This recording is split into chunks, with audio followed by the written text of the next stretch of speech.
আসসালামু আলাইকুম। চলে আসছি আরেকটি নতুন ব্লগ নিয়ে আপনাদের মাঝে। তো আজকের ব্লগটি হবে হাওর অঞ্চলে আমাদের লাখাই উপজেলার সদর ইউনিয়নের নগাঁও গ্রামে। তো এখানে কিভাবে গেলাম দেখেন। এখানের যে রাস্তাটা এটা হলো ইটসলিং, এটা পিচ না, এটা ইটসলিং। তাও এটা ইদানিং করা হয়েছে। এই নওগাঁ গ্রামে যেতে হলে এখন নৌকা ব্যবহার করতে হয়।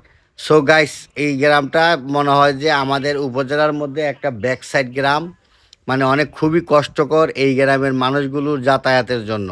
সবচেয়ে বড় বিষয় হলো এই গ্রামে একটা স্কুল আছে, যে স্কুলে এই যে এখন বর্ষাকালে মানে বাচ্চারা পড়াশোনা করার জন্য যে একটা বিষয়, শিক্ষা জাতির মেরুদণ্ড যদি হয়, তাহলে এই স্কুলের একটা মেরামত দরকার। কারণ এই স্কুলে বাচ্চা কাচ্চারা নৌকা দিয়ে আসতে হয়।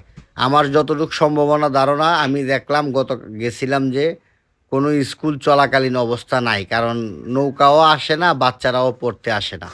তো ভিডিওটা সম্পূর্ণ দেখবেন, দেখলে আপনারা A to Z সব কিছু বুঝতে পারবেন। আরেকটা এই যে খুশির বিষয়, আর্জেন্টিনার পতাকা লাগানো। তো আসলে উনি একজন আর্জেন্টিনার সাপোর্টার। তো এই যে দেখতে পাইতেছেন আমার ভাই মহিউদ্দিন, এই যে হাঁস জোড়ায় জোড়ায় আদার খায়। তো একটা অসাধারণ ভিউ। মনে করেন আপনারা, ওই যে কথায় আছে না একটা ডায়লগ, যে সময় থাকতে ভ্রমণে বেরিয়ে যাও। এক সময় টাকা থাকবে কিন্তু ভ্রমণে যাওয়ানোর বয়স থাকবে না। তো সেই সুবাদেই ভিডিওটা করলাম, আপনাদের মাঝে শেয়ার দিলাম। লাইক কমেন্ট করবেন আর এই প্রাকৃতিক দৃশ্যগুলো উপভোগ করবেন। যারা প্রবাসে আছেন আমার উপজেলার, তারাও দেখবেন, দেখে লাইক কমেন্ট করবেন এবং শেয়ার দিবেন। যারা পেজটি ফলো করেন নাই, পেজটিও ফলো করবেন। তো মোটামুটি একটা টাঙ্গুয়ার হাওরের ফিল, কারণ টাঙ্গুয়ার হাওরও আমি দেখছি পানির মধ্যে গাছগাছালি আছে, বড় বড় গাছ। তো এখানেও এরকম একটা বিষয় উপলব্ধ করা গেছে। সামনেই দেখতে পারবেন, মানে মানে নদীর মধ্যে যে গাছগুলো। তো আসলে একটা শুধু পানি আর পানি, একটা অসাধারণ একটা ফিল, অসাধারণ একটা অনুভূতি। আর কেন গেছিলাম তো এটা বুঝতেই পারতেছেন, বিয়ে শাদির অনুষ্ঠান চলতেছে। এই যে দেখেন এই তিনটি গাছ, এটার উপর পানি, এখানে কিন্তু রাস্তা, এই রাস্তা ডুবে গেছে পানিতে। তো এই জন্যই বললাম, নওগাঁও গ্রামের মানুষগুলো নৌকা যাতায়াত করতে হয় এখনই। তো এখন আর ওই যুগ তো আর নাই যে নৌকা দিয়া যোগাযোগ। এখন আমার মতে রাস্তাগুলা উন্নয়ন হওয়া দরকার ছিল। তো আপনারা ভিডিওটা সবাই কন্টিনিউ করুন, শেষ পর্যন্ত দেখুন। আরও অনেক কিছু আছে ভিডিওর মধ্যে, কি কেন গেছি যে এই বিষয়টাও দেখবেন। আমরা ওখানে গেছিলাম, এই যে আমরা কিছুক্ষণের মধ্যেই নেমে যাব নৌকা থেকে। তো আমি দেখাচ্ছি আপনাদের, এই যে এটা হলো স্কুলটা। তো দেখতে পারতেছেন শুধু পানি আর পানি, চতুর্দিকে পানি। দেখুন, কি বলবো, বলার কিছুই নাই। গরিবের টাঙ্গুয়ার হাওর। লাখাই উপজেলায় আসলে এরকম মিনি কক্সবাজার এবং টাঙ্গুয়ার হাওর পাওয়া যায় খুবই অল্প খরচে। এসব বিষয় আপনারা উপভোগ করতে পারবেন। তো সবাইকে দাওয়াত করা হইল, চলে আসবেন। সুযোগ পেলেই ভ্রমণে বেরিয়ে যাবেন। চতুর্দিকে পানি কিন্তু গ্রামের। এই যে বৃষ্টির কথা বলতেছিলাম, এই যে ব্রিজটার আগা মাথা কোনো দিক দিয়ে রাস্তা, কোনো যোগাযোগ নাই।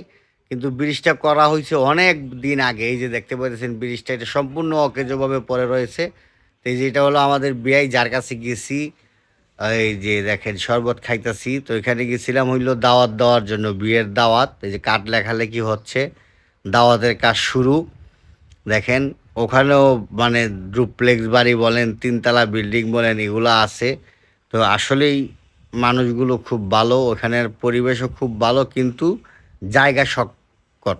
যা দেখতে পেলাম গ্রামের মধ্যে জায়গা সংকট। আর জায়গা সংকট তো হবেই, কারণ চতুর্দিকে পানি। পানিবন্দি একটা গ্রাম হলে যেই অবস্থা, অনেক অসুবিধা। তো এই বাড়ির একজন বিদেশ থাকে, ওনার বাড়িটা ডিজাইনটা দেখেন, খুব সুন্দর লাগছে। এই খাবার দাবার শুরু হয়ে গেছে, খাওয়া দাওয়ার পর্ব শুরু।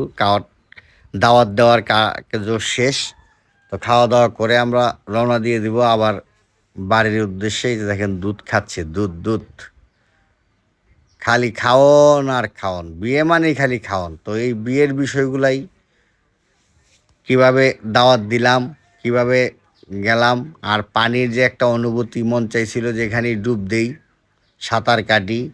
মানে একটা ফিল নেই, কিন্তু নৌকাতে বসেই নিছি কারণ কাজে গেছি তো এই জন্য। এই যে আবারও সেই বৃষ্টি দেখুন আপনারা। তো আমি স্কুলটা আপনাদের দেখাচ্ছি, আপনারা দেখুন যে স্কুলটি, এই যে এই স্কুলটির মধ্যেই মানে নৌকা দিয়ে আসতে হয়। তো গাইস, কথা বলতে বলতে ভিডিওর শেষ প্রান্তে চলে আসছি, নৌকা দিয়ে আবার ব্যাগে চলে যাচ্ছি গন্তব্যস্থানে। যেখান থেকে শুরু সেখানেই শেষ, আবারও সেই নৌকা দিয়ে যে উঠে গেছিলাম, তো ওখানে নেমে যাব, নেমে আবার গাড়ি দিয়ে বাড়িতে চলে যাব। তো সবাই ভালো থাকবেন, সুস্থ থাকবেন, আমার জন্য দোয়া করবেন। আবারও নতুন কোনো ব্লগ নিয়ে আপনাদের মাঝে হাজির হব। আসসালামু আলাইকুম, খোদা হাফেজ।